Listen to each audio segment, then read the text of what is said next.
All right, everybody there. Good morning, good afternoon, good night to all of you people all over the world here. We're coming in for qualifier number 12 of the Link to the Past Randomizer tournament here on Speed Gaming 2. We've got 105 people racing this fine mode today, a nice hard standard seed there. My name is Dazed Cloud, and I'm going to be joined in the booth tonight by the lovely Clear Mouse there. How you doing there?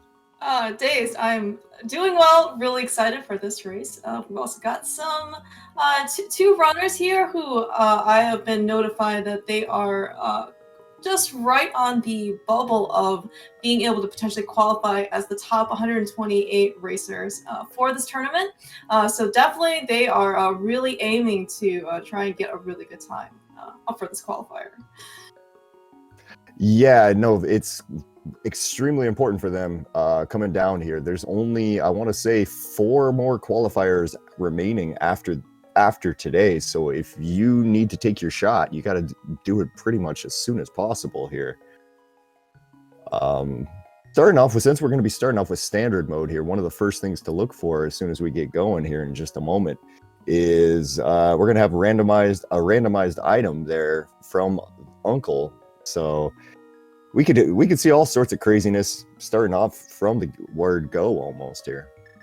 Oh yeah. So for those of people who probably remember, some of like the more classic randomizer days, when there was just open and standard. Standard ends up giving you a randomized weapon, so you're not necessarily going to be given a sword from your uncle, as maybe what people are kind of used to from a more casual playthrough. However, there is a possibility that you do get a sword from Uncle. It's just happens to be a little bit lower. Yeah, we're going to be running through chances of getting bow. You can find fire rod there. You can grab a hammer even. The kind of the more interesting ones is if you get those good old bomb start there, where you start off with a 10-pack of bombs and have to try to figure out exactly Oh yeah, the best method for it. Oh yes, yeah. I mean, so this tournament has definitely really helped runners, I guess, get a bit more creative into how they manage their opening weapon, right? So for instance, if you get Burna start, you are really conscious of your magic. If you end up getting bomb start, yeah, you have a fixed number, I guess, of bombs to kind of get yourself up through escape. Yeah, that is kind of the thing. Though, with those magic items and bomb items, if you do for some reason run out of those items on the escape sequence there, and you end up having to like save and quit or take a death like that, you will come back. Because we get our first thing that looks like so a fast. full crystal light world looked like, with I want to say a 5-6 on desert there, but not 100% sure on that. Yeah, I think I also saw that as well. But I mean, that map check by Locke was just so fast. I mean, these runners are very conscious. There are 103 or 4 people, I think, in this race, right? Every second is going to be able to count, for your position in the qualifier, especially for these guys, right, who are right on the bubble. Definitely. It looks like we're going to be starting off with a bow today, which is one of the easier weapons to start off with. You'll be able to farm enemies here. We'll be looking at drops there, and ooh, that's an interesting first drop. It looks like we've got an arrow drop coming off of the guards today, which means that that's going to limit the chances that we can find a bomb today in any of the, at least from the guards prize pack, because the guards prize pack constitutes both the guards and the ropes in the escape sequence there, the snakes in the escape sequence. Yeah, and so the bow is a blessing and a curse, right? So as you said, this is definitely one of the easier ones to start out with, especially when we're getting these nice arrow drops. Don't have to worry too much about ammunition and resource management. The bow is also could be a potentially very difficult item to find. It's definitely not unheard of for people to be in bow go mode, especially from some of these previous qualifier seeds. When I think there was like a bow and spike cave that ended up kind of not being very friendly to a lot of runners. I remember that seed. Yeah. Yeah, but as you said, so one of the things that we're going to try and look for in escape is a potential bomb drop, or failing that's going to be a bomb pickup in one of the chests, because after we rescue Princess Zelda, we are going to want to try and get to the back escape, which does require a bomb. Or the best scenario possible is that we find boots here and escape, so that we can just bonk the wall right open. Very true, very true. There's lots of ways that we could actually come through it here, but one thing I kind of noticed is that both Hydrapower and Locke seem to have realized that, yeah, okay, there's no bomb drops in any of these guards, so they've kind of just not farmed it. They saw that they got that first pack of arrows there from their first kill, and just kind of went, okay, you know what, there's no point in me killing the rest of these because there's just nothing there. Yeah, I mean, it's definitely heads up, right? I mean, some people who may or may not, and this is also a good reason why you should know your prize packs, why you go through escape, right? Because if you realize there's no bomb drum coming, there's no reason for you to be spending extra time to try and like farm enemies in order to see what they drop. Oh, 100%. Yeah, there's no point in bleeding time just because you're wanting to find a bomb drop that just isn't there. The next chance for these guys is going to come when they see the rats, once they've pushed back the giant thingy in the throne room there. I don't know what I don't know what that is. I also forget what it's supposed to be. But you definitely need a co-op buddy in order to help you push that thing. Yeah, once you get back there, you're gonna find the rats, and the rats are on a different prize pack, and so that's where these guys are gonna start hoping to find either the bomb prize pack, hopefully, or if they get really lucky, they'll find the big prize pack there with the full magic and the 8 bomb drops and all sorts of the good fun stuff back there. It's kind of hard to say exactly what's going to happen here, as they're both kind of equally at around the same time pushing their way back into this next section. Okay, now that heart drop doesn't tell us anything yet. We're going to need to see what the next one is. And oh, that is the big one. That is the big one. So there is an 8 bomb drop in the rats pool right now. Yeah, I think it's next one's full magic drop, and then it's either red rupee or 8 bomb pack, something like that. It's a bit deep in there. I know that. I know that much. I want to say it's either the 4th or the 5th one. But right here in the corner is like the easiest place to do it here, and I think Hydra has now realized that, okay. Now, the one thing he's got to be kind of careful with is that he's down to 8 arrows. Yeah, so Locke. Getting fortunate for that 8 bomb drop right after the full magic. And yeah, as you said, Days, right?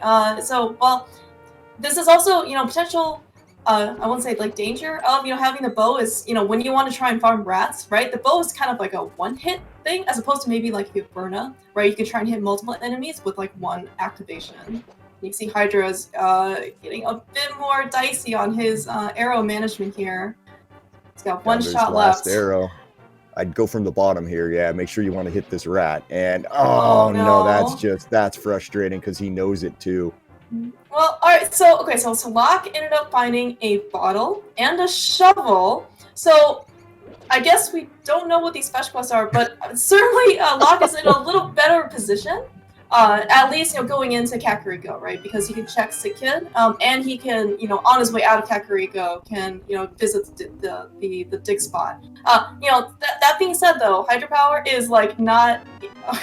Oh, okay, all right, all right. So man, what's okay? So it's definitely not the end of the world because Hydra can always go back, because those aren't like breaking things. But he is gonna go back like literally. Oh, immediately. You go back immediately right now. You don't even think about it for a second there. You immediately turn around and go right back in there.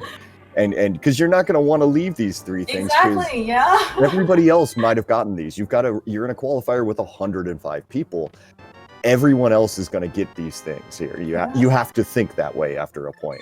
And so he's going to get his shovel. He's going to get his bottle. Now, I wouldn't be surprised to see Hydrapower come in from the south maybe and check that shovel on his way up. But no, it looks like he's just going to come directly out of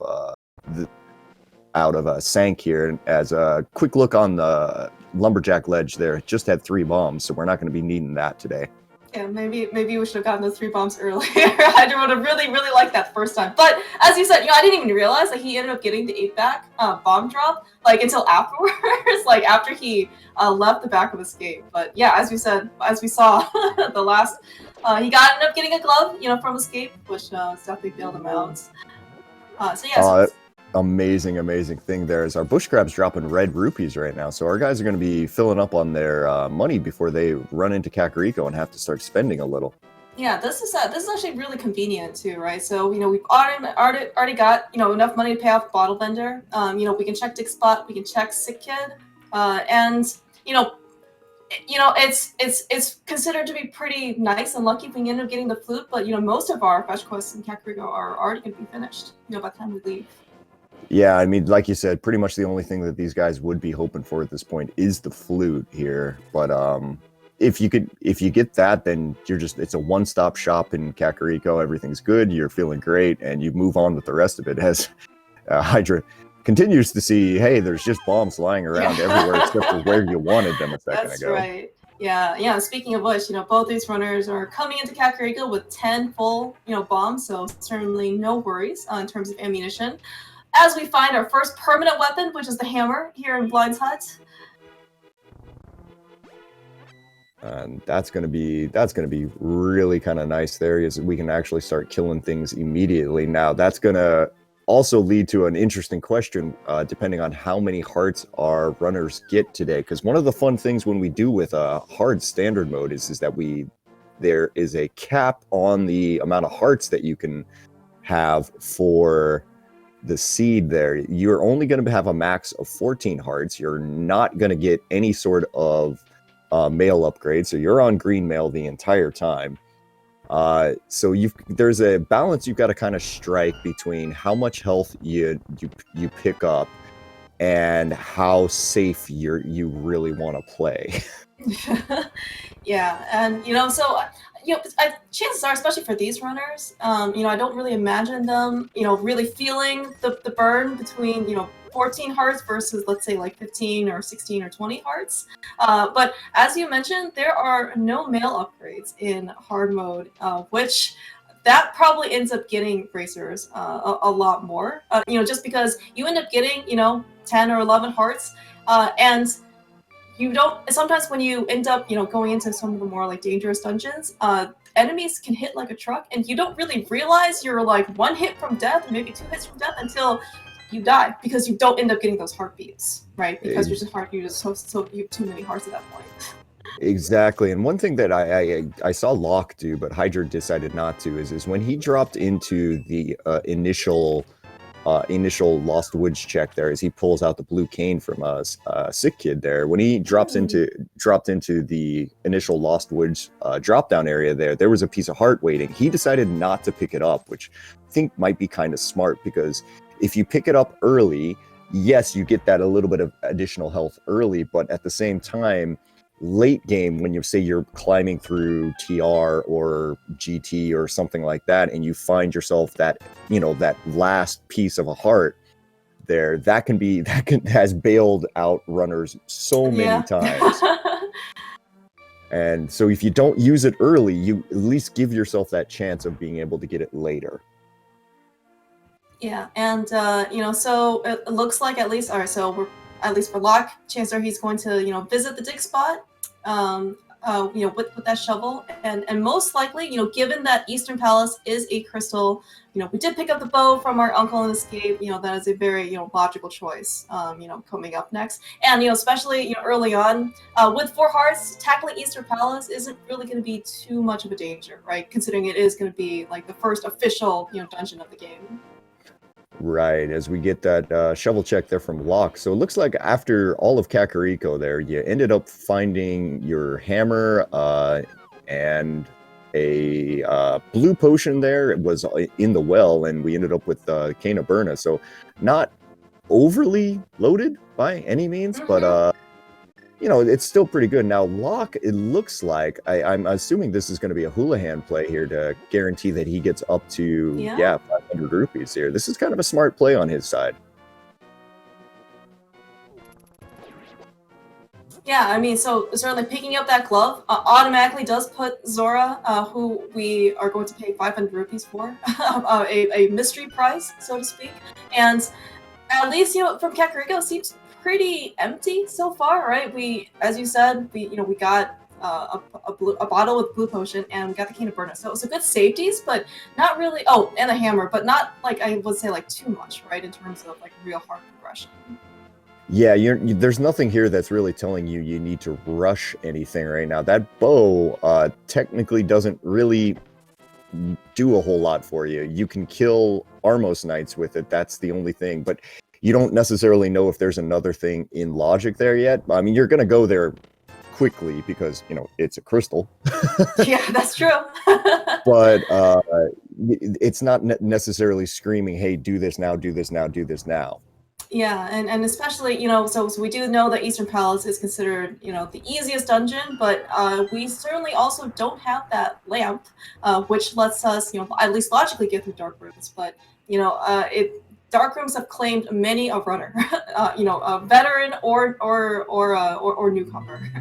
So certainly would not necessarily be, it could be like a very good decision for us, for these runners, especially to, do a more traditional like south route visit. We've got mini Moldorm Cave, 5 potential checks here. Also, there's Ice Rock Cave. Any type they can maybe potentially get, maybe the lamp itself, or just a couple more heart pieces or heart containers, right, to kind of make their trip to Eastern just a little bit easier. Well, let's see what we got here in Mini Moldarm Cave. So far, that's an ice rod sitting there on the NPC. That's the only thing of interest there, but that is very interesting. That is.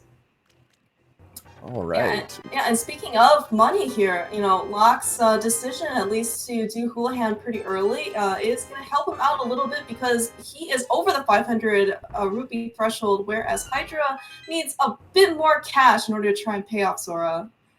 Yeah, and the kind of interesting thing is these guys are both rushing this Ice Rod Cave area as Hydra just chucks you off immediately. Both of these guys are rushing this area here, but do not have. Locke got crabbed. Yeah. So speaking of health and safety, and green mail, 4 hearts. You see Hydra taking a bit more care of this. I mean, this is also overworld in general. It's just never a pleasant place to die on, but especially this area. This is where traditionally the Ice Rod is, hence the Ice Rod Cave name. The game is really trying to discourage you from coming here early, and well, you can see that because the crabs end up doing too much damage. Okay, so that's a sword on the island there. As Locke is going for, he's like, okay, you know what? Forget it, game. If you're not going to let me fake flipper that way, I'm going to go in this way. Having trouble getting it set up there, though. Gonna go ahead and just abandon it right now. For now, that's probably the right play here. Yeah, so as you said, Locke is trying to do a. Hydra takes the death to the crab as well. Oh, I was actually watching Hydra's side earlier, and he did some like ninja maneuvering to actually get away from the crabs as he entered the rupee cave. But then I guess the crabs decided to take their revenge, huh? It basically, the moment he left that rupee cave, the thing did that. And of course, as is tradition, you got the Ice Rod early. It's a pendant in Turtle Rock. Oh, well, speaking of swords that we ended up finding on Lake Hylia Island, we found another sword in the back of Sarsala's closet. So this is going to actually make Locke's trip, and as well as Hydrapower's trip to Eastern, a lot nicer.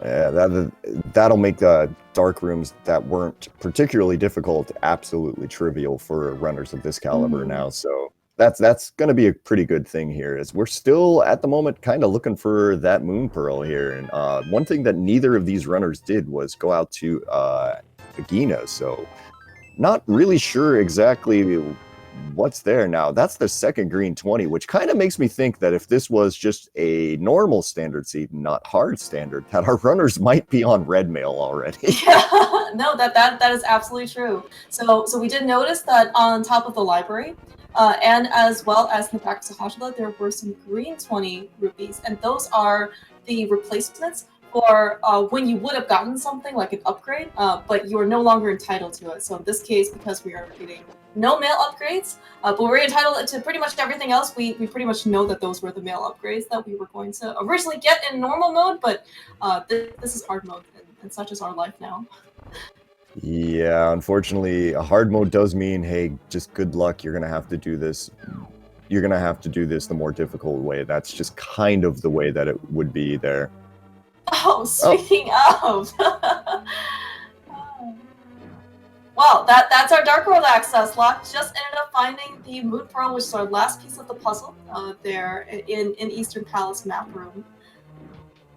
Now I'm sitting here kind of curious here. What are these runners' plays going to be after finishing up Eastern? Are you going to go immediately walk down to the portal at basically flute spot number 5 here, just south of Eastern Palace, and then go and hope that pod is a crystal?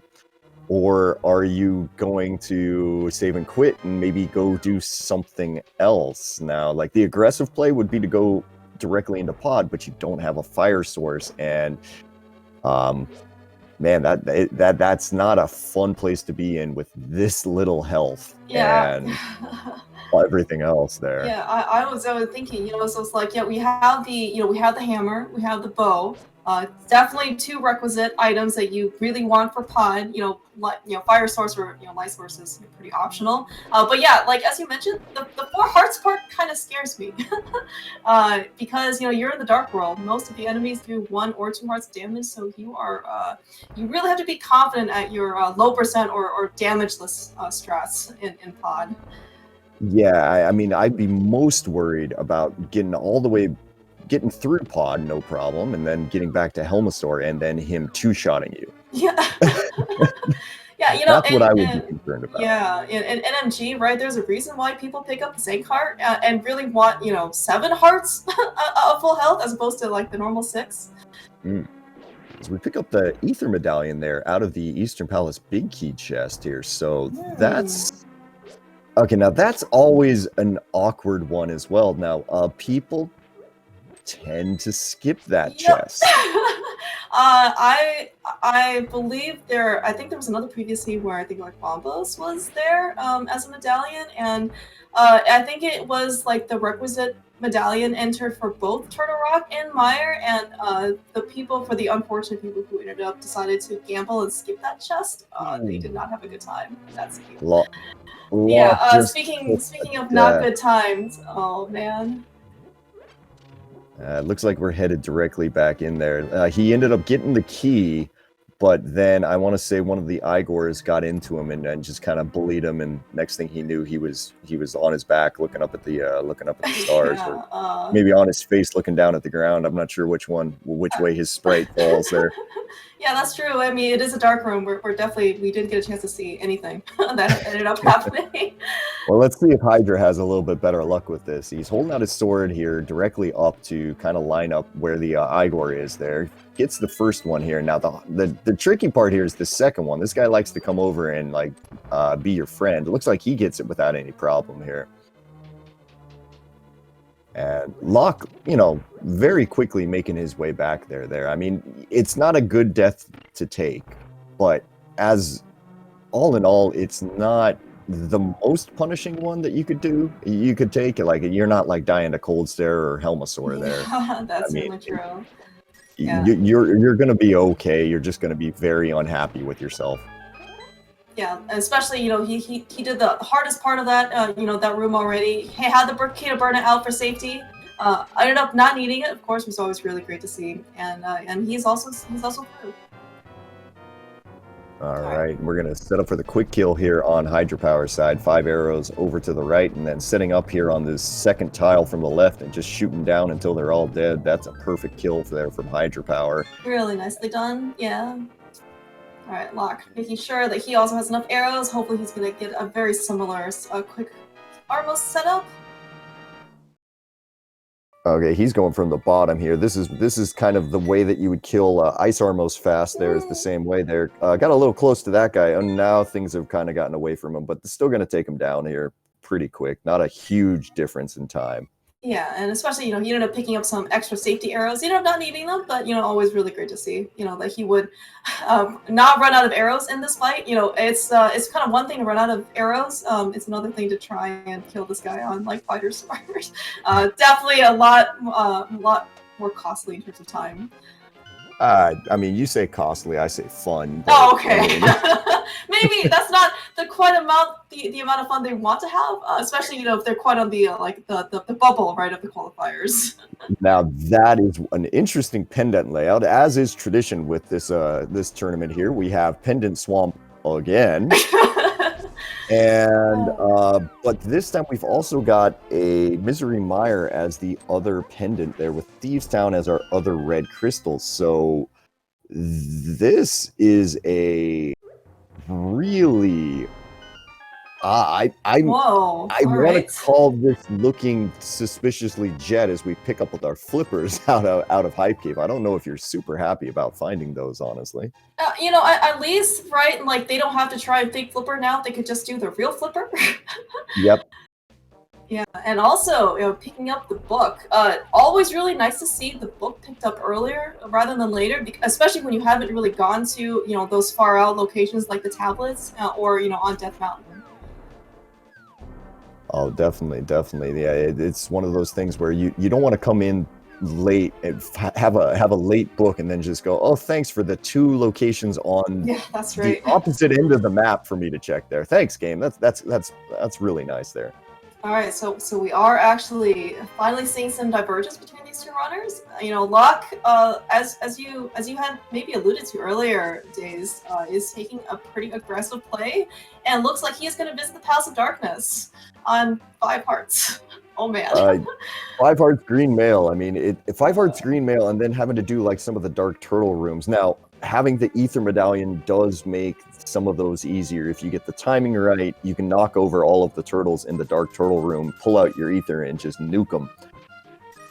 Yeah, I mean, Locke not even picking up like that floating heart that he ended up getting a drop for. This is how aggressive he wants to be. All right, so meanwhile, though, oh wow, that was a nice dodging on Locke's side as well, because he was getting speared and getting rope bud. But luckily, he managed to escort Kiki safely. Being able to open up the palace. Yeah, it looks like Hydrapower, his left route there from Hype Cave, they're checking Stumpy and all of that stuff there, didn't really do much for him, just kind of got those 2 checks out of the way. So he's going to walk over to basically the Village of Outcasts here, and then probably go ahead and finish Thieves Town, which, to be honest, should be a lot easier than doing Pod, especially since he's got Cane of Burna in there. So worst case scenario, he can just click that thing on and he's good. Yeah.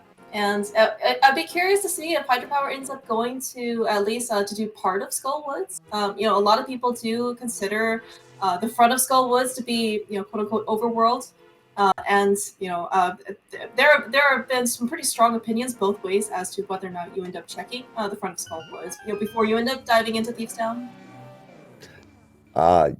Yeah, I mean, to be honest, I'm not sure what the right play is for Hydrapower. The way that he's routed, I would be going south here as well, because you've already checked the Stumpy and the dig game, so there's no real reason here now, unless you find Mitts, and then you start thinking, oh god, should I have done Smith Chain or Mirror, and you should have done that. But like, so he Good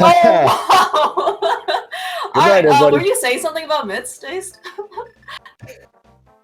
I'm just gonna go over there. you handle this now, Cormac.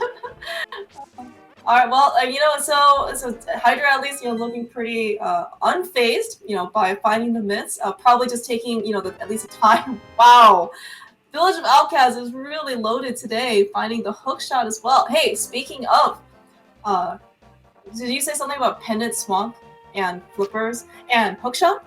Yeah. Well, now if we find Mirror in C-shape house, then I would say just forget what you were doing and just go directly to going directly to to Pod at that point there. Speaking of pod, oh man, so I think Locke, the most notable thing he's found so far outside of a bunch of small keys is the small shields that he is sporting currently. Ended up getting a little bit bullied by the beetles. Oh no, looks like he was trying to do a hammer yell, but unfortunately, like, was probably a bit too left when he ended up trying to move over a pixel. Yeah, he's setting it up there. Looks like he looks like he's on the place there. Finds Bombo's medallion. So we've got all 3 medallions, and we're hoping that we need 0 of them today. Although that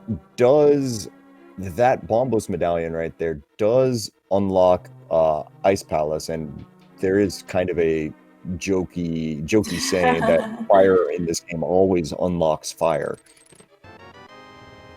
I've only heard that from like a lot of runners. I mean, you know, there's probably a reason why it's considered a meme, right? It's probably just more true more often than not. Locke definitely pulling out Cane of Berta to make sure that he doesn't die at least sooner rather, earlier than he wants to. Working his way through the dark maze there, looking to try to find that door on the way out there. Looks like that should be around where it is, unless he went down too far. And oh boy, you don't want to be lost in here. This is a way that you can just kind of just eat the time. And he's like, oh, I got no mirror, I got nothing here. Like, I don't know, at this point I might try to go find some fire to go hug. Yeah, it looks like he is either thinking about what he wants to do next, or maybe trying to, figure out where he is in the dark maze. I mean, this room is, one of the, people always talk about, like pod basement or like Mire basement as being, typical dark rooms. If you end up getting lost in a maze, like you are just gonna bleed time.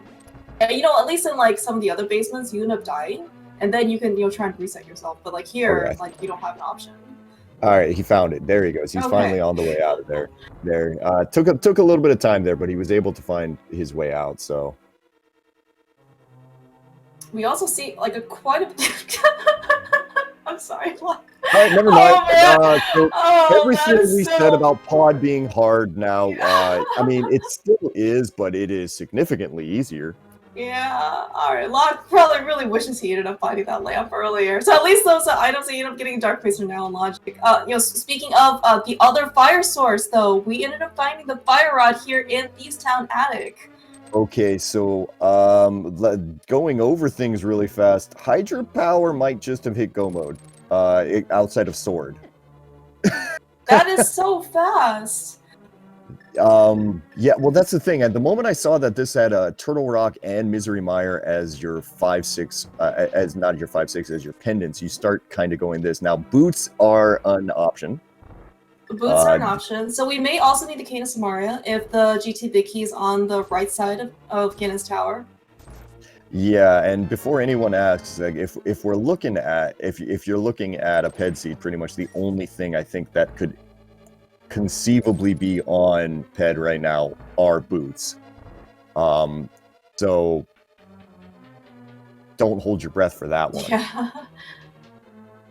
Yeah, I'm not also sure if these runners want to see the mirror. So we do know that a sword is on like Highlight Island. So if they end up getting a mirror, that's automatically Master Sword for them. However, the mirror does unlock Pendant Swamp as well as like a ton of other like fetch quest location items. Yeah, this is gonna be interesting here. Like if you're these runners, you're gonna be in a situation very quickly where you're gonna have a kind of a rough decision to make. Like, how hard do you press the go mode button here? Because you're gonna be very, very nice turtle room over here on Locke's side. Because you're going to be really, really close to it there, but you're also not going to have a whole lot of health and a whole lot of life in there. As Locke is about to go into a fight where he's 2 hits from death there. So he's going to pull out his sword here to give him a little bit of extra cushion against Helmasaur here. Now, any hit from Helmasaur is going to take off 2 hearts from him. So he's got at least 1 potion in his back pocket there that he can use here. He's taking a little bit of extra time. Oh, yeah. He's still going for hammer strats here, the madman. All right, so there's his first hit. Oh, he has Cane of Bar now. Okay, yeah. I Yeah, was gonna but say. he can't hit. He Oh, that's can't hit right. helmet Yes, core with it that's though. right. Locke also did really well early on. You see that you know, on the 17th mask or hammer hit, right? He delayed it such that if he ended up despawning the fireballs. So if you end up timing like the last hit just right, you can end up despawning them, and then you know obviously provides you a lot with some cushion and some safety.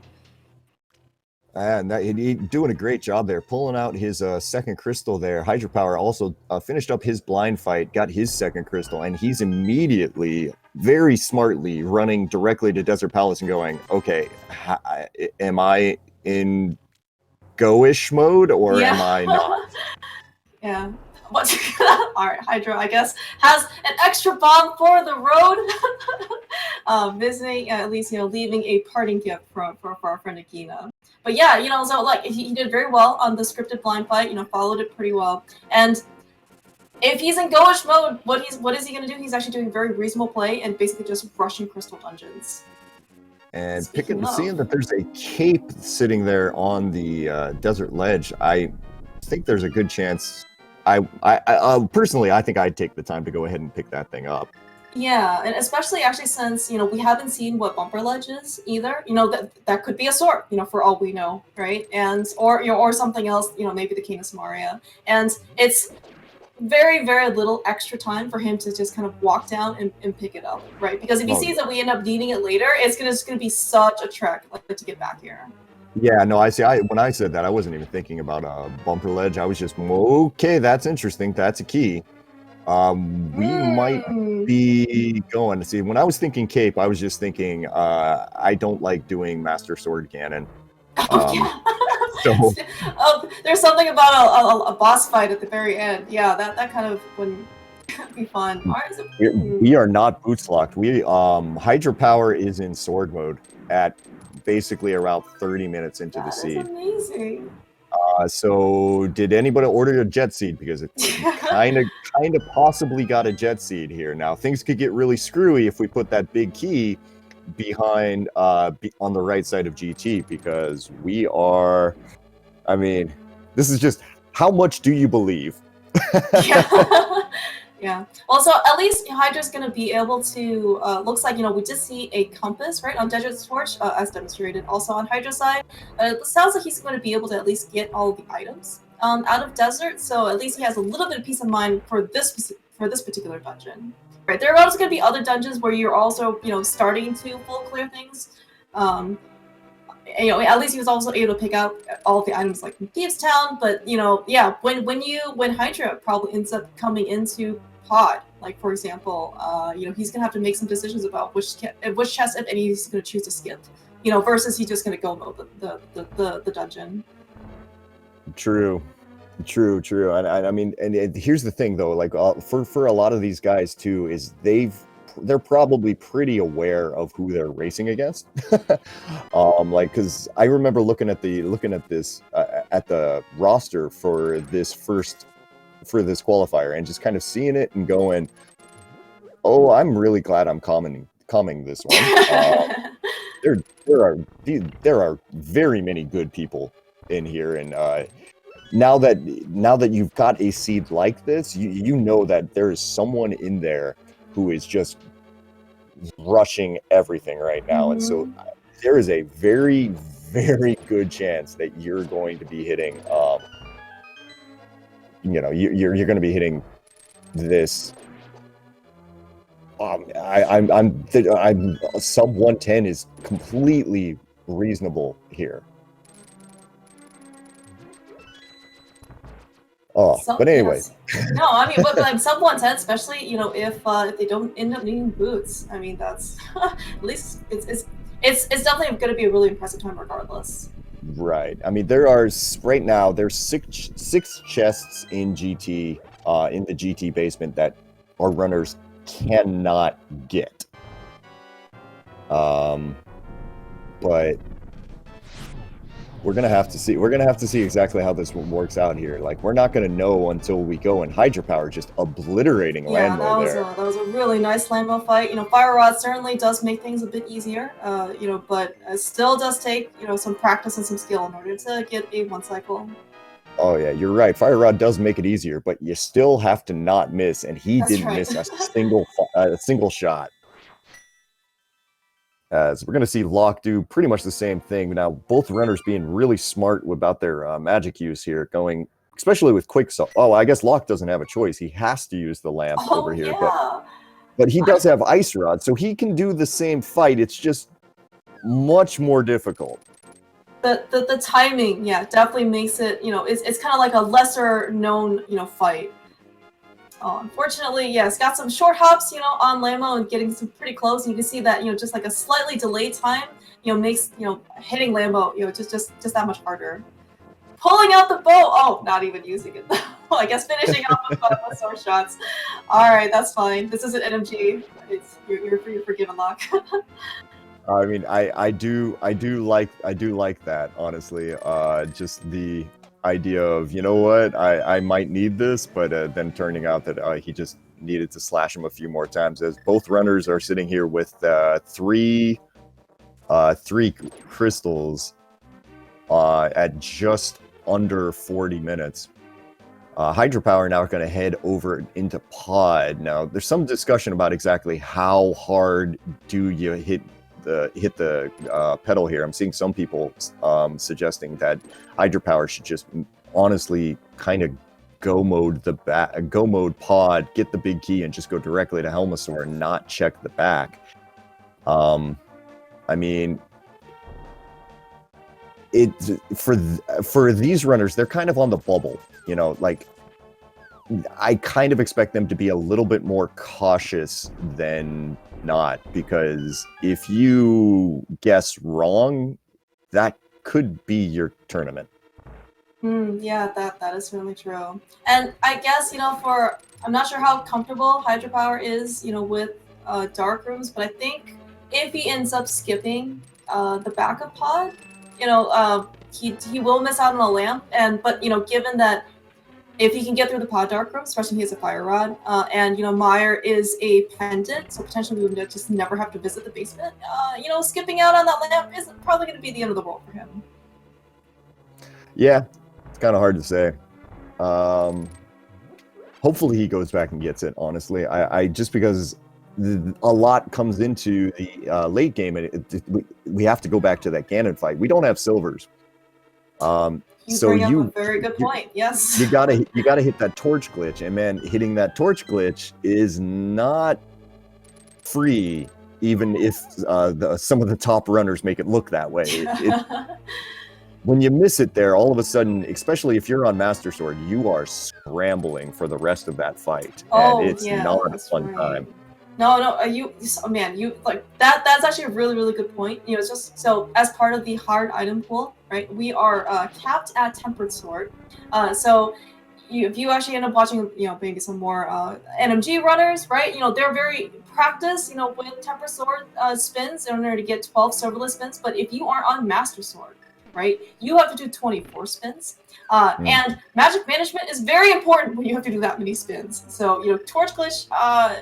I guess if you have bottles of safeties, it's okay, but I mean, you really, really want to be able to nail it. And with the lamp, you could just spam it. You could just spam the lamp until you get the torch glitch. With Fire Rod, it does require a bit of a trickier timing. Right, exactly. As Locke has gone through Outcast there, he picked up his mitts and his hook shot while Hydrapower now is making his way directly to Helmasaur. I'm not shocked that he's doing this, but the question is going to be, is he going to go back in? Yeah, is he going to go back in for the ones in the back? Oh yeah, speaking of, right, Locke also found Bombo's medallion in the back of pod as well.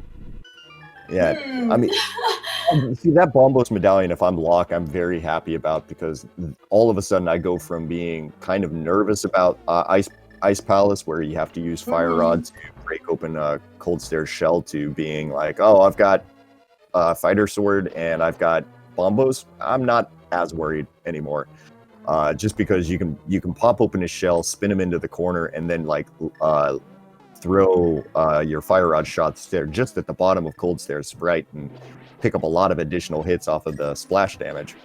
As Hydrapower having the turtles getting a little away from him here. That hammer hitbox. Yeah. Man, that hammer hitbox. You know, people Okay. talk about turtle parties. This one, these turtles are up to like 5 a.m. or something like with a rave. I mean, really did not want to take any breather from Hydrapower. So smartly, Hydrapower going ahead, using his Cane of Burna to walk up to Helmasaur here. Now he still does have a red potion and a blue potion, so he's should, if he takes a single hit, I mean, I immediately potion if I'm him here.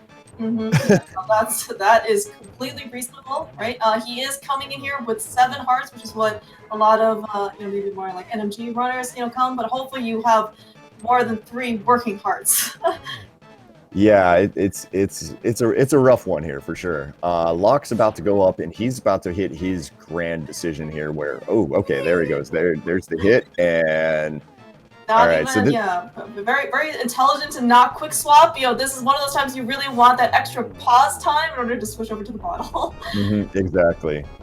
And takes him down there. So that's going to be crystal number 4 for Hydrapower there. It's just about the 43-minute mark here. And the fun part is that the other crystals are not long. Yep. Some of the shortest dungeons you can get outside of Ice Palace, and that will completely change if we end up with getting a thing. And there's the Fire Rod for Locke. So now, big decision time for him. Don't leave until that floor opens. He was really close. Yeah, it's certainly really great for Locke to be so conscious of that bomb floor.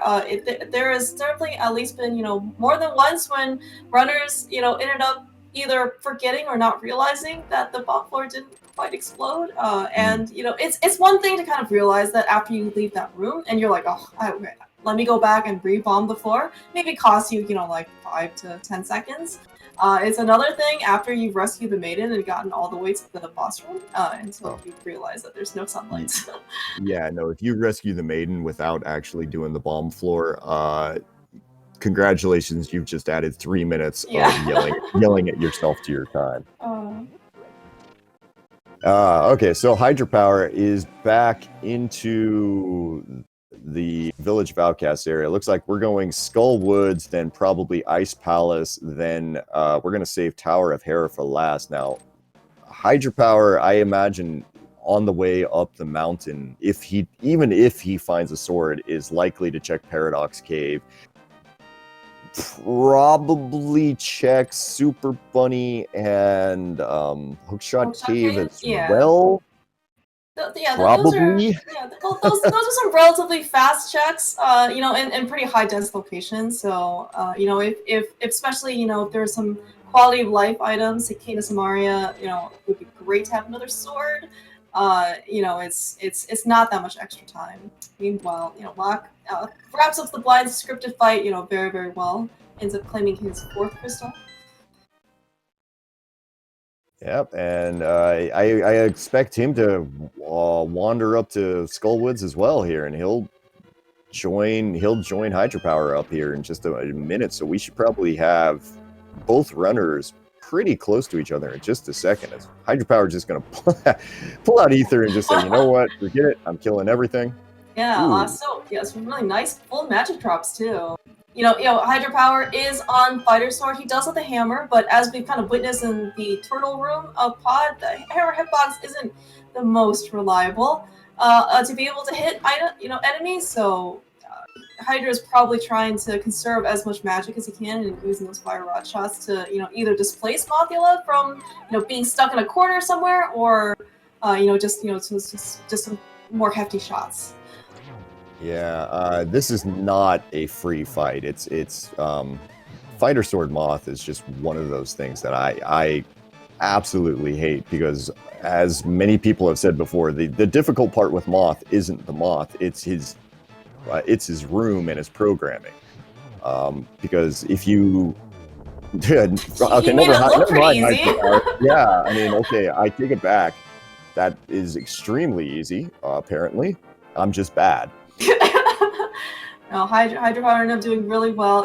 So every we say for every boss and room and whatnot, just try and do this as fast as you can. It's definitely more true for Mothula. The longer you let that fight go on, right, the more the spikes, try and come at you, the more Mothula moves, just becomes much more like reaction based, as opposed to, you got 3 more hits on just slashing like once or twice more. Right. And man, Hydrapower immediately getting out of there and just deciding, you know what? I'm not going to check to see what the other item is. He's just going. Yeah, I mean, he is literally rushing Crystal Dungeons here, picking up another potion. I don't blame him. I think you kind of got to go. You just kind of got to go for it and see what you do. Now, Locke is gonna go for the hammer strats here on Moth. Oh. If you do it right, it's 4 hits, but that's also if Moth cooperates. Locke is doing some amazing dodges here for some of these spikes. Like, I didn't even think that the sprite could move like between so many spikes, but wow, like that is a clutch last hammer hit. Taking Moth down as well. Wow, there you go. There, that was a nice fight there. Get down to 1 heart, but ends up clutching it out there. It's five crystals for Locke as well, as Hydrapower is making his way into ice. And gonna have to see exactly how much does he check. Is he just gonna kind of go mode this? Now, one of the fun things we're gonna get to see that's a go mode. Yeah, no, 100% going. Yeah, no, Hydrapower is probably thinking, there's probably a sword GT, right? There's 17 checks, just available to me, especially in the basement, right? I'm sure there's a sword there somewhere.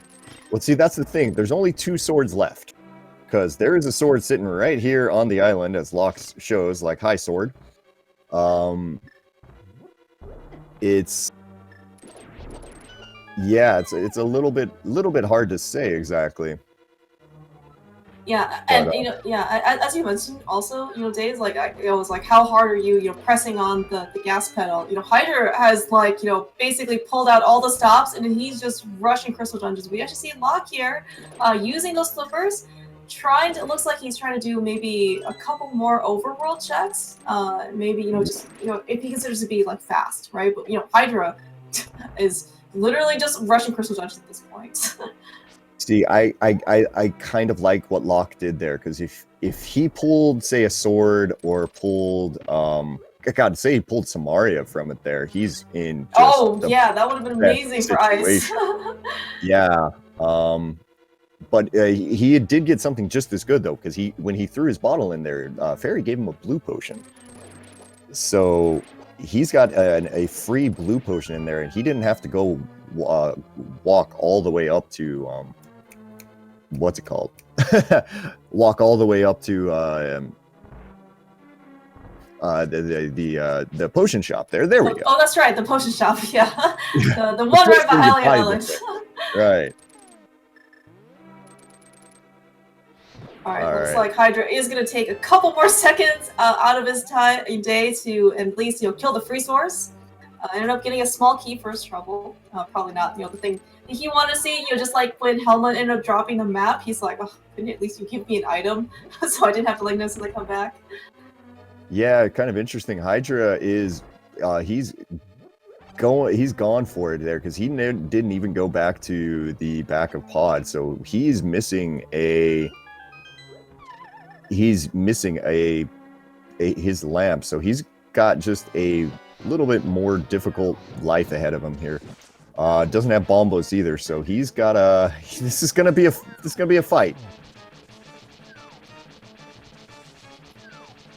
Hopefully this is going to be a fight that he survives. He is definitely taking time to see that he's actually trying to hug the top wall. So this is actually a good strategy, considering, man, still on green mail.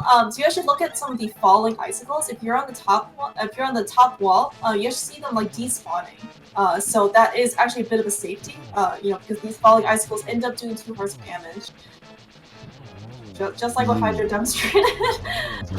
I'm sitting here watching this fight, and I'm trying to remember that I'm supposed to be talking at the same time, holding my breath. Oh man! All right, so he does have 5 hearts left, so he can take another cold stare charge, or 2 more puffs. 2 more dropping falling icicles. Definitely taking his time, being conservative. I mean, it's very important you don't die here. Yeah, I mean, like pretty much he's at the point where as long as he doesn't die, everything's okay. And all right, gets it through. Is rewarded at least with another heart container, which I'm sure at this point he's very happy to see. oh man, yeah, gets through it just fine. That was a bit of an intense fight there, but now we're gonna see probably I'd say an easier fight on Locke's side, but he gotta be a little careful. He's only got 3 hearts. Cold Stare Hug there is the end. Oh no. For him. Yes. All right. Yeah, I was gonna say he could take one more falling icicle damage. Which he does, and at least this case he does have. He's gonna put that blue potion straight to use. I mean, some runners are like very conservative about their potion usage. At this point, right? The most important thing is don't die, and like you have potions, like you have money, just use them. Taking the extra 3 seconds or something to drink that potion is definitely gonna be like better than the 3 minutes that you take to try and like go through ice palace again. Oh yeah, exactly. Like Hydrapower having to fake flipper over to come back to the witch's shop here to grab some blue potions before he heads up the mountain. Completely okay. When the other option is dying to Cold Stare and having to walk all the way back there, being tilted the entire time and just kind of going, okay, I hate everything. I don't want to play anymore. Someone give me a hug. But not a Cold Stare hug. Not a Cold Stare hug, yes. I mean, speaking of hugs, though, like looking at both of our runners' health right now, they're both on 8 hearts. That's Ganon hug territory. That's a single hit, a single Ganon hug right now. Now, chances are they're going to find at least one more heart somewhere up here. Yeah, they're really feeling the hard item pool, probably unintentionally. Hey, we see a difference. Oh wow! Remember that Hydrapower decided to skip the backup pod. Locke is going to actually gain some time here in Hydra because as well practiced and versed you are in dark rooms, it is just almost always never going to be faster than you being able to actually see the room that you're navigating through. Right.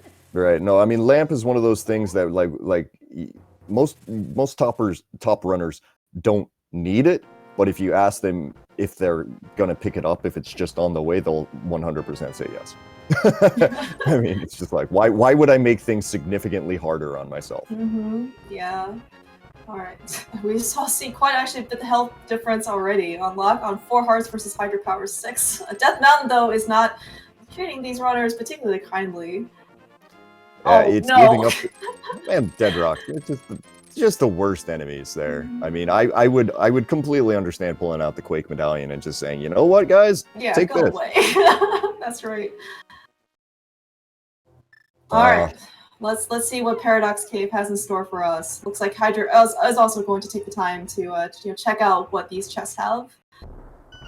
I mean, you kind of have to here, because if you can find a sword, you can kind of say, all right, I'm in go mode. It's an extremely, extremely uncomfortable go mode, but I'm in go mode.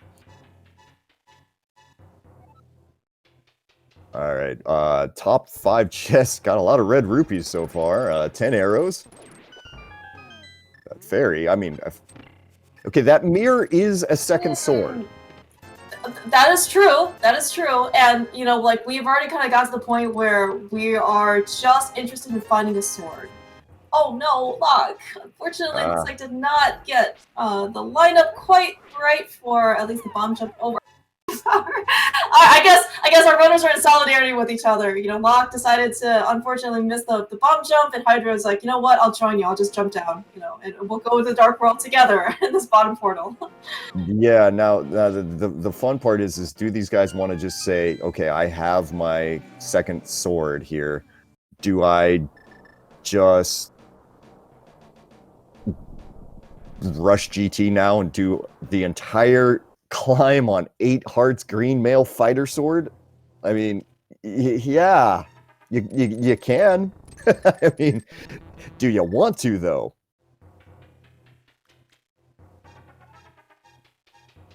Well, we're gonna get a few more. We're gonna get a few more checks here out of this. As looks like Super Bunny, nothing. and No, nothing. probably go for Hookshot Cave. Oh, do you check Floating Island? Probably not. I don't know. Like how this is an interesting scene to watch because it's just like how aggressive are you going to be? Locke is not even checking Hookshot Cave. He is beelining it to GT. Looks like Hydra, though, is going to be a bit more conservative, I guess. That is extremely aggressive. Wow.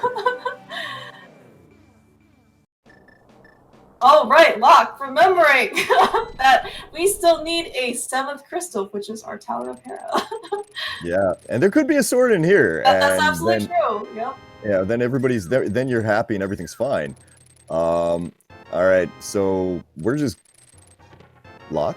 Oh! Okay, so Hydrapower! He found the boots in Hookshot Cave! That is an amazingly great find for Hydrapower. Not only, do the boots let you go fast, but I have under good information that Hydra may not be the most comfortable with a bootsless Herapot setup, so like him finding the boots is like an amazingly good fortune for him. Oh, well, that's fantastic there. Now the other thing with that though is it's like if you skipped Hookshot Cave and then you went into Locke's down to his last bomb here. He's got to get this. And he got it with his last bomb. Yes. He's like, he sees the small key. I'm like, nope, He's like, I got the boots. I know how to do Herapod with the boots. I don't need the small key. There is no way I'm gonna wait in Hera basement for anything. Yeah. No, I mean, wow. I am surprised, but I'm also not surprised because it makes perfect sense. I might be doing the same thing as Locke here, just skipping everything and going for it. As Hydra got his Herapot there on the first try there, so basically made up all the time that he spent in Hookshot Cave. As looks like, yeah, that's we're gonna go into GT with Fighter Sword.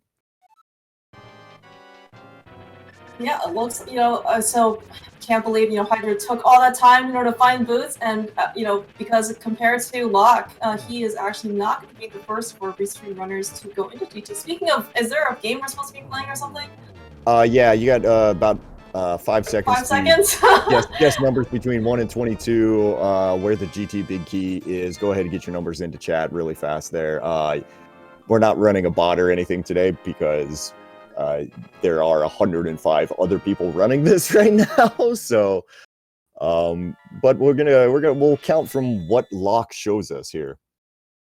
Yeah, so at least, from the runner's perspective, if you can, save your, do the last crystal dungeon, up, whether it's Turtle Rock and some other seas, or it's Hera, it definitely is quite a bit of a time saver, because you only have to climb the mountain once. And as we're demonstrating right here, you can just literally be in the Dark World, do your crystal dungeon, and then take your portal right back, and you are right at GT.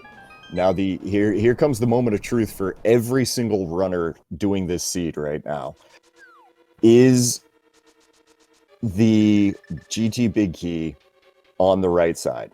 If it's behind Kane, this seed just went from unbelievable jet to oh god, we're gonna be hunting. Yeah. All right, so at least we saw on Locke's side, there was a small key, not a big key, on the torch. So even though Hydrapower does have the boots, it is at least going to not screw them over. We find the big key already in Stalfo's room. I forget what check that was. Should be number 7 there. Okay. So, not Samaria locked. Yeah, not Samaria locked, and now everybody knows where the other. So there's a whole lot of Master Sword Silverless going to be shown on the screen here. Yeah. That Ganon fight's going to be a lot of fun. I'm not looking forward to it on Hydrapower's behalf right now because that is going to be something. Let's see here, try to scroll up and see anybody guess 7.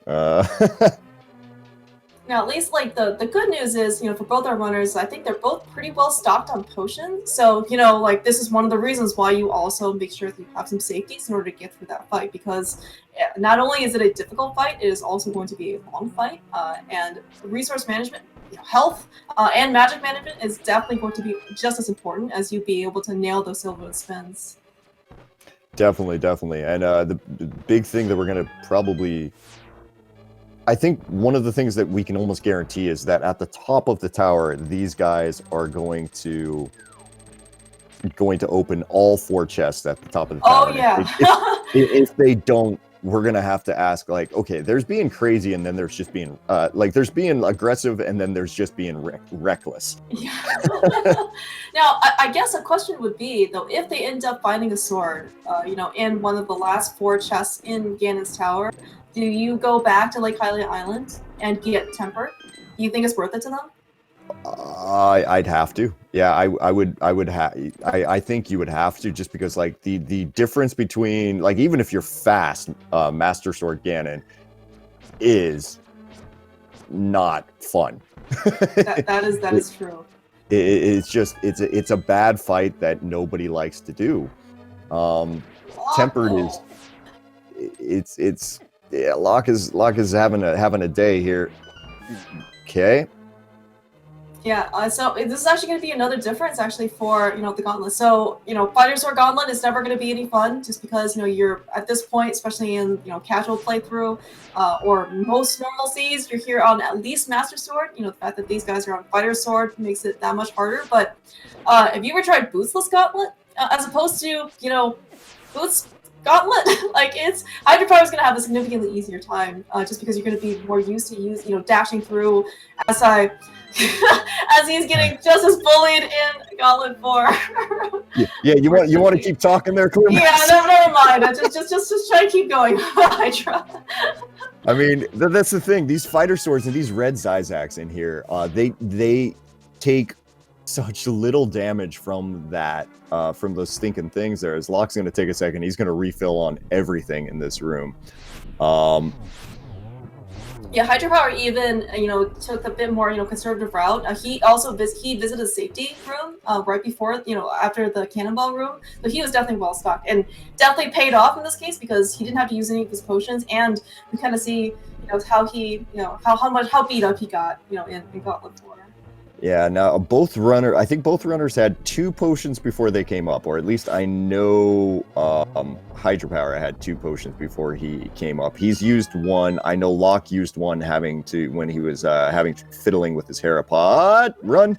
Yo, man! Alright, so this hopefully is going to be a room for real that, you know, Hydra's going to have a little bit better time with, just because he has a sword and he has boots. So normally, you know, what you hope to happen is you just dash through those guards, you know, whereas Locke did not have that luxury. Oh man. So we also do see that the fact that the Cane of Samaria is nowhere to be found, you know, people are so used to doing this room, you know, in a very satisfying way, right? You place the Cane of Samaria block and you kill all the Wizrobes, and when you don't have it, you just, you know, you have to improvise at that point. Oh no! Oh no, Locke! Oh, that's a full climb again. Oh no. That's unfortunate there. That's gonna cost him at least a good 5 minutes. Oh, you just gotta feel for the guy there. Oh man, Locke has definitely not had the best of luck, you know, with his dungeon deaths. I think he took a pretty early one in Eastern Palace, as well. And you know, like, you know, oh no. That's the second one right there. See, that's the thing. One happens and another's gonna happen just because you get it in your head. Oh man. Yeah. All right. So, you know, so Locke is. Oh, what is he? He didn't have enough arrows. I mean, what a heads up play. He remembered the shovel. All right. So at the top of this place here, we got a flute. Yeah, exactly what Hydra wanted to see. All right, and we've got a flute and a key. Going into this next room, we're gonna see 10 arrows. So looking pretty solid for Master Sword Silverless today. I did like how Hydra ended up doing getting the chest though, like in the room of the pre-Molten 2 chest. Definitely looks like he's been practicing a bit. Yeah, that looked like I don't want to say it NMG, but that I've seen that strat a couple of times there with the hook shot, where you can kind of use the hook shot frames to kind of jump through here. All right, Moldorm 2 chest. Let's find out. What do we got here? It is bombs. Your sword is on Lake Hylia Island, boys. Go and get it. All right, yeah. Hydra's like, all right, well, I guess the best thing I found was this flute that I'm probably not even going to activate. You know, normally you're pretty happy to see some movement, right? But yeah, he really wanted that sword, which is definitely not today in Ganon's tower. All right, well, we're moving into the Aga 2 fight here. Locke is making his way back up the tower here. He's going to have to be super careful because there's just very little room for error here. I guess the good thing about, you know, there are no silvers like in the item pool at all means that you can use as many arrows as you want in the gauntlet. Yeah, true. Yeah, you don't have to necessarily worry about it here. Now he's already down to 4. Gonna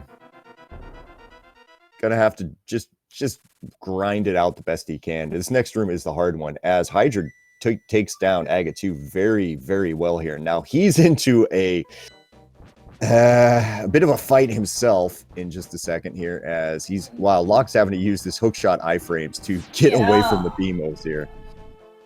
Not even having the opportunity to hookshot the heart in hopes for, you know, like a double refill. All right, at least get through Gauntlet 4. Okay. Oh, God, Hydra almost saved and quit there for a second. Decides to go pick up these 300 rupees. Oh, he probably wants to go back to Potion Shop, maybe? I don't know why. Oh, there is a potion shop right by like Hylia Island, so he at least can get a health refill as he picks up the magic, or he picks up his sword. Yeah, but he's definitely with no lamp. He 100% needs blue potion. So I understand getting the money, but I would have gotten that sword first. That was, yeah. Well, anyway, he's gonna go pick this up first, and then he's gonna have to go back into the dark world, go get the thing, and then swim around to get back to Ganon here. Locke is almost back to where he was. Still no boots. So sad.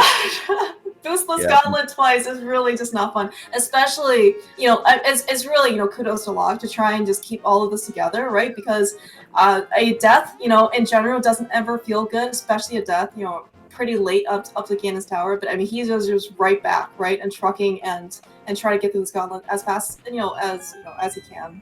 Yeah, he's doing a real good job of making sure that he was safe in that Wizrobe room, because for him, all of those Wizrobes were a one-shot. Yeah, that's right.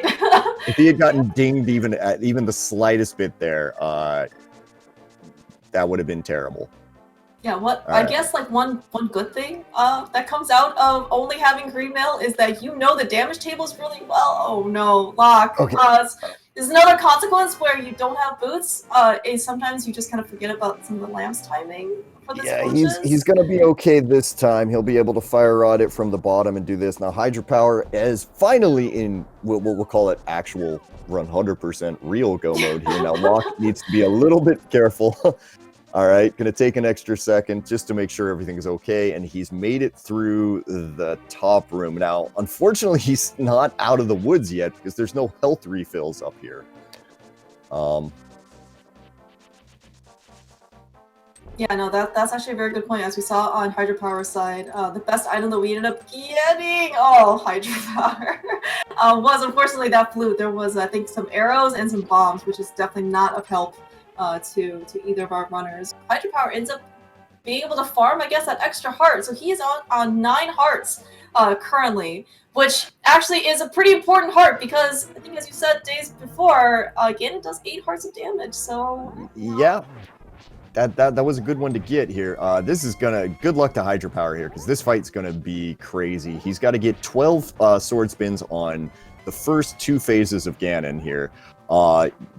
Got to get 4 on phase 3, and then after doing all of that, he's got to hit Torch Glitch and then get 24 more spins on Ganon. So he's going to be here for a little bit of time. Yeah, there was a reason why he decided to go and take the extra time to pick up blue potions. Also has to avoid that trident hit. Oh man, Ganon is not cooperating whatsoever. Trident hits also do 4 hearts of damage. Fire Bats do 4 hearts of damage. Ganon himself, of course, is 8 hearts. So, unfortunately, so we have to see how strong the ricochet is, or from all of these, sword spins. The fact that Hydrapower can't really like nestle himself into a corner and try and mitigate some of the pushback. You see how far he has to, I guess, walk back to Ganon, right, in order to try and get another sword spin in. All right. Oh, if he could get there, be tempting. Yeah, I probably pop that cape there just to get into the corner there, because you can get doubles here on Ganon. Now hug that wall there, because that magic is going away. And all right, we're on to phase 3. So we've gotten through phase 1, gotten through phase 2. Locke has just finished Aga 2. He's going to have to go pick up his sword and undoubtedly pick up some potions as well, because I don't think anyone is going to sit here and be like, oh, I feel super comfortable doing Master Sword Silverless Ganon with, no half magic or anything. All right, have you found it on Planet ZBs? Hydrapower getting the torch glitch. So, all right, now it's just 24 spins here. He can try to set up for triples if he's feeling it right there. It's going to take a second to make sure he doesn't get hit by the fire bats, because worst thing that could happen here is a Ganon fall. Or a death. Yes, that is absolutely true. Yeah, that would just be that at that point you just start crying. Yeah, you work so hard in order to get to the first couple phases. So definitely the danger, of Ganon phase 4 is not necessarily the damage that you still can't touch Ganon. That's still 8 hearts. But at least the fire bots only do 2 hearts. So you've got plenty of buffer in terms of health. But you really, at this point, when you're so close to the end, you don't want to start this fight again. True, and it's the other thing I kind of wonder if it's going to be in either of these runners' heads is this was a fantastic jet seed. You at some point you have to start wondering, all right, how fast did everybody else do this? I guess I'm curious. Do these runners have the restart up? As they're going, do they have it shut? It's quite nerve-wracking, especially for this fast. Yeah. Oh man. So these guys are gonna kind of go for it here. Hydrapower doing a pretty good job being smart with this, going for safer triples, not trying to be too aggressive, and setting Ganon into his stun phase by any means. Doing pretty good there. Missed that one, unfortunately. I think he's still going to be okay, because he should have another blue pot here. It's taken time, but this is still kind of the way you got to do it here. Yeah, no, I mean, Hydra's suddenly being, very consistent. He is making this fight look, much easier, just, than it actually is. And just for awareness, right? There is one frame that Ganon is vulnerable at the end, and so that's when he's trying to hit with those sword spins. If you slash him any other time, he is going to turn blue, and you have to basically wait out another cycle. But with that, Hydrapower has put in his last 24th sword spin into Ganon. He is waiting for this fanfare, going to cross this bridge, and then he is at least going to place first place in our restreamed race. Whew. With looks like a time of 1 hour, 15 minutes, and 11 seconds. Get your GGs in chat for Hydrapower. We did it! Yeah, he got through that ridiculous seed there. That's going to be a 16th place overall finish for Hydrapower there. Wow. 16th, yeah, it's kind of crazy. Our number 1 finish is a name that I think a lot of people might recognize. Blaine finished this thing in 1 hour and 5 minutes and 37 seconds here. That is GG's. Wow, that is amazing. Yeah, to give an idea, just doing some basic math in my head here, I think part time is going to be like a 107, something like that. 107, 107, something like that, because there was another finisher there at 105.58 after Plain. So the par time's going to be a bit high there, but we are now joined in chat by Hydrapower there. GG's, bud. What a Hydrapower. Thank you. Hello, SpeedGaming. We are putting the speed in SpeedGaming tonight, and also really stress too.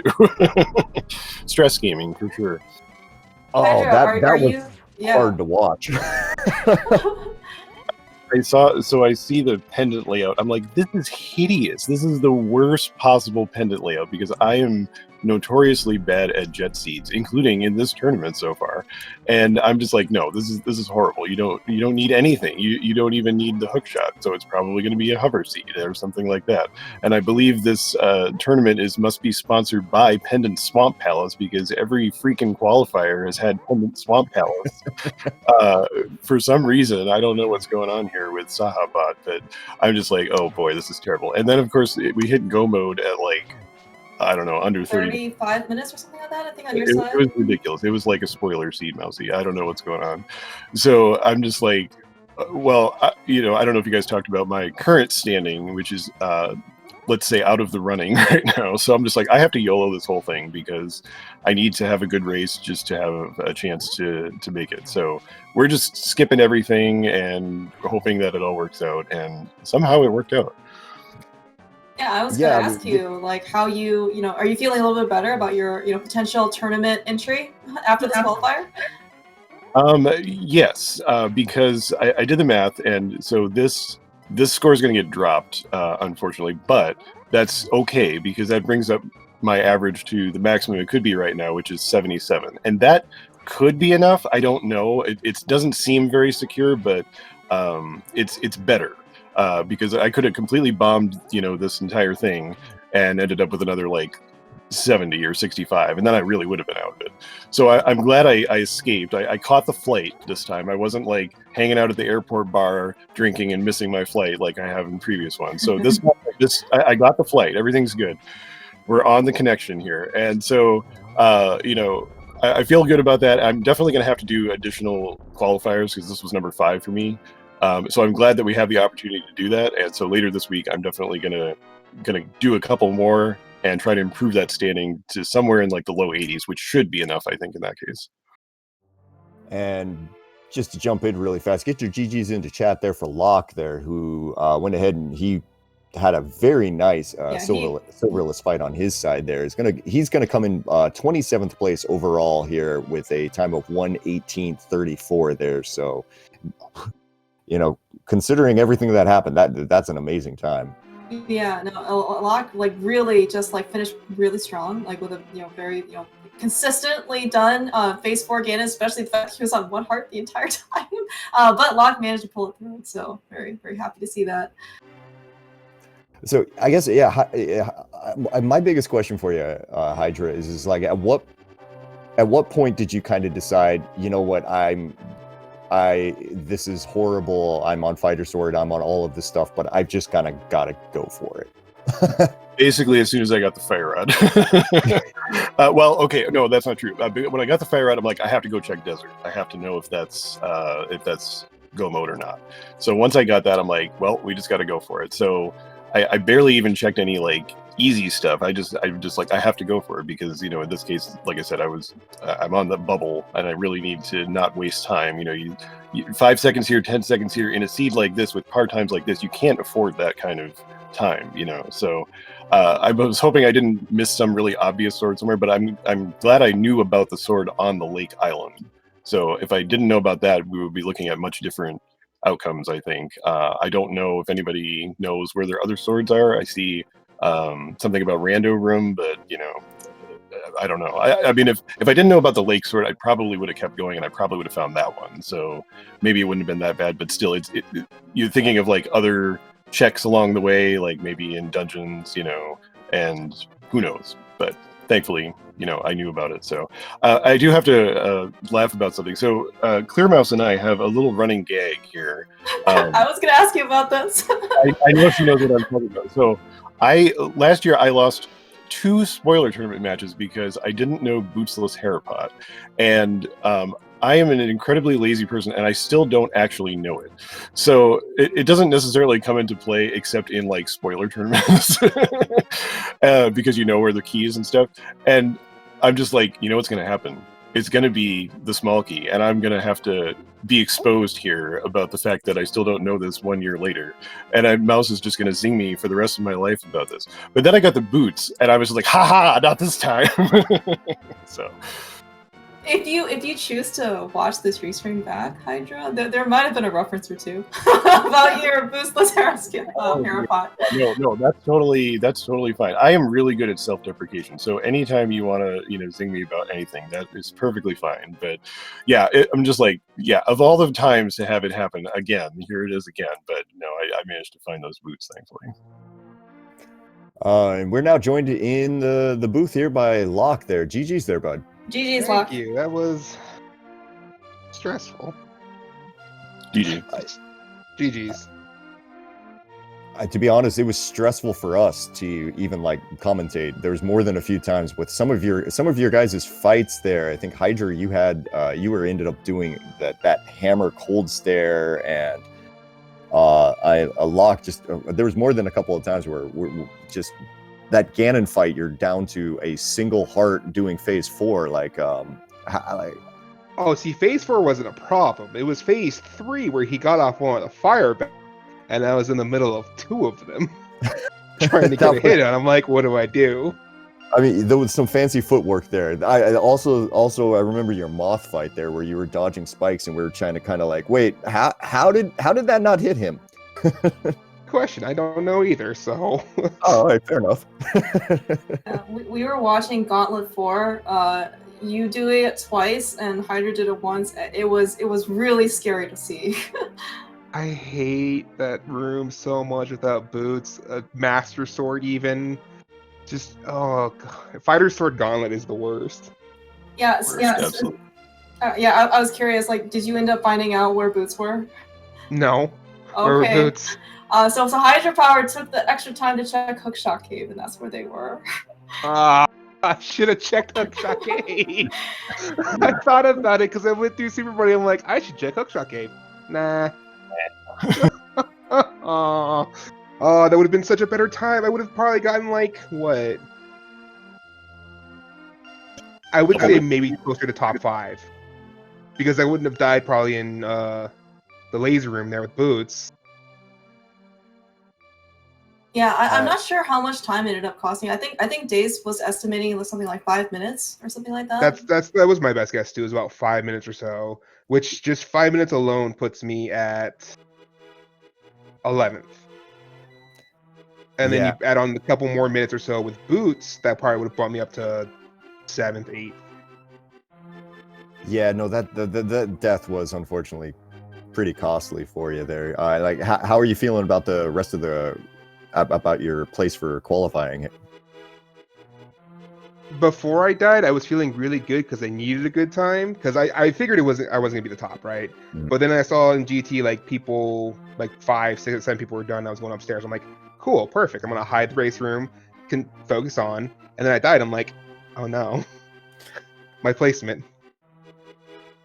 Yeah, it's like this is a bit of an issue at this point there. Yeah, I mean, I just watching you guys having to try to climb that with fighter sword, and like knowing I mean, I kind of had to think that you guys were at least aware of what was likely happening, that it's probably because this wasn't like a unique jet seed. This was just like, no, here's everything, just go, you're 35 minutes, everybody's going, go.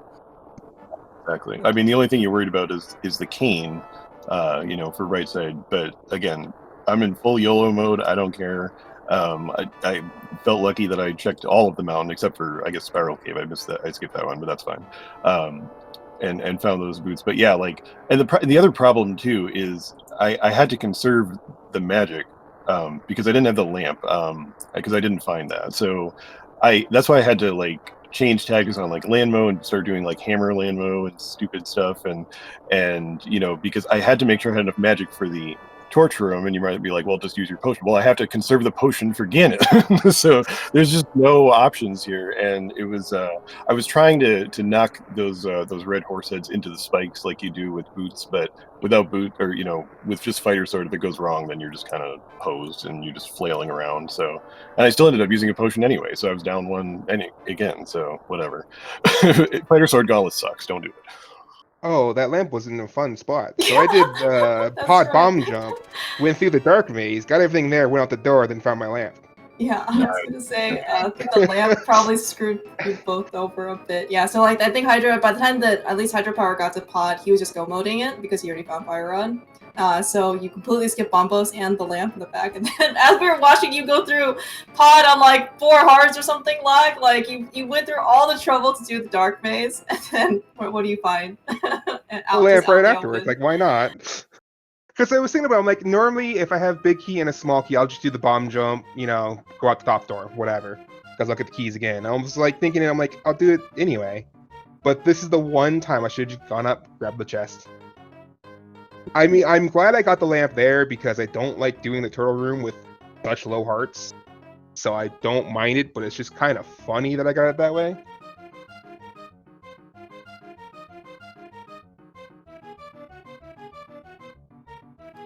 Oh, well, I mean, everybody that Yeah, I would greatly suggest watching this one back because well, I don't know, it depends on your level of stress tolerance. Or done now, I could just sit back with a beverage and be like, "Hey guys, what's going on?" So yeah, no, I'll definitely watch it back. I'm excited to see everybody's reaction to, again, another absurd jet seed in this qualifier jet seed, just, you know, ongoing train here. We've got, this is what, number 12? I forgot what number it is. Yeah, this is 12. Yeah, just look at the freaking screen, Hydra. It says right there, qualifier number 12. Yeah, but yeah, like every single one, it seems like almost every single one is jet. And again, I made the joke about Pendant Swamp House, and it's really, you know, messing with the scores here overall, because in previous tournaments that we've had this format, the qualifier or the qualifying cutoff tends to be like around 80, 81, 82 or so.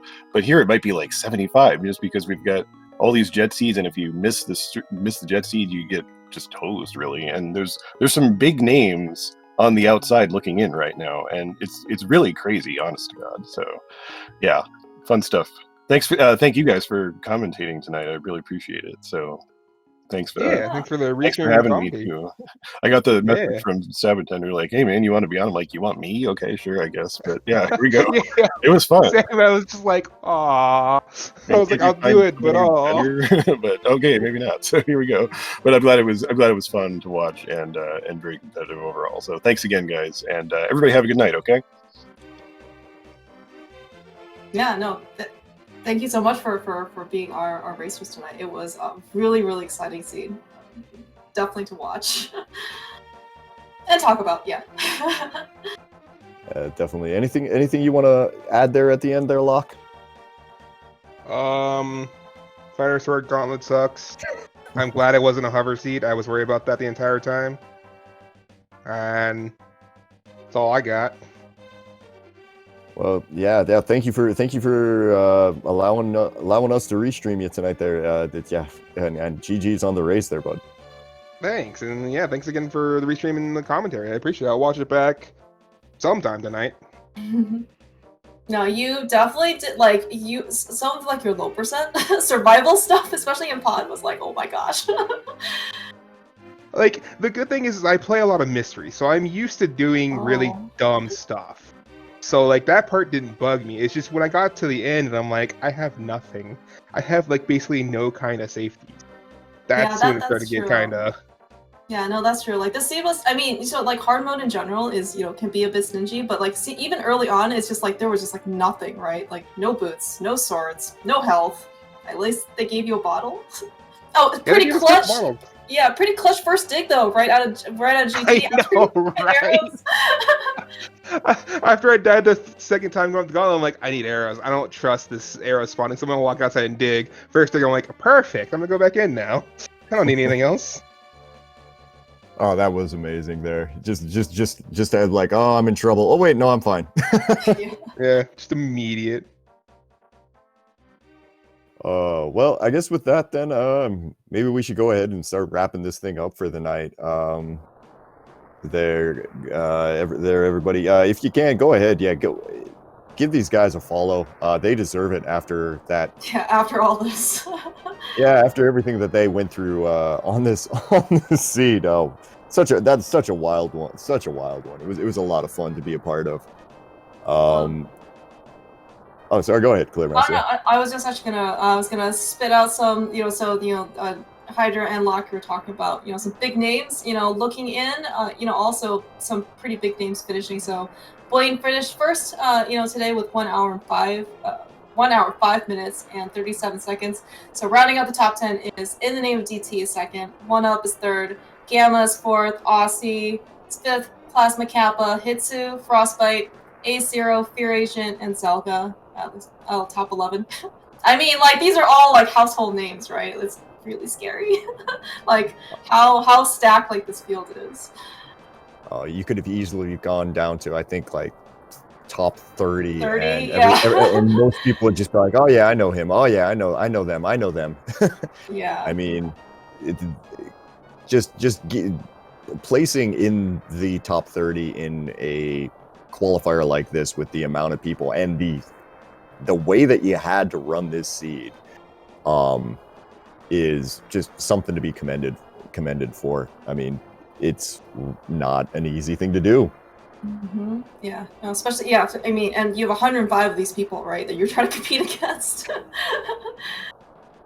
I mean, that's such a wild time there, as we're still watching some finishers, coming in there. If to everybody who maybe isn't in the top group there and is worried about maybe not making the tournament, there is going to be a challenge cup there for maybe a few of the runners who didn't quite qualify as well.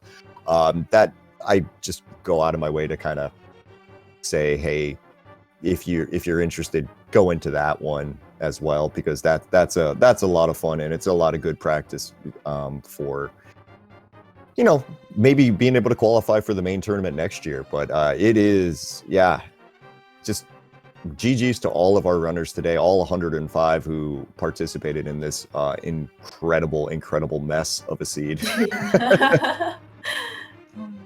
Yeah, only 4 more qualifiers to go. Wow. Yeah, we're coming up on it here. Pretty soon we're gonna. So keep your eyes peeled there. Looks like the last qualifier, I want to say, is going to be here on. I'm trying to remember off the top of my head. I want to say it's on Sunday. And there's going to be there's 3 more qualifiers coming up here. Hold on just one second here. We've got one happening on Wednesday at 9 p.m. Eastern. Another qualifier at 3 p.m. Eastern on Thursday. There's one at 12 p.m. on Saturday, and then the final qualifier is going to be Sunday, April 11th at 9 p.m. So if you're looking to participate in this tournament, those are your options remaining. And I guess with that, Clear Mouse, what do you say? Why don't we just wrap this up and send everybody on their way? Yeah, that sounds good. Thank you for SpeedGaming, of course, to allowing us to put on the restream. Certainly give these, sales channels a follow. They're, not only going to host like the remainder of the qualifier restreams, but, when the group stage starts, we're going to have like rando on the hour, every hour pretty much on these channels. Certainly give these runners a follow. Locke and Hydrapower, put on a really great show for us today. And of course, Days Cloud, my awesome co-commentator, is always a blast to be with you on comms. And Jossie, our tracker for today, clicking those buttons behind the scenes. Without him, this would have been a heck of a lot worse for us to be able to keep track of. Yeah, definitely. Thank you to everybody for this. Clear Mouse, as always, I will always find time to commentate with you if I can. Awesome. I look forward to the next one. Yeah, and to everybody else, you all have a great night, and we'll catch you next time.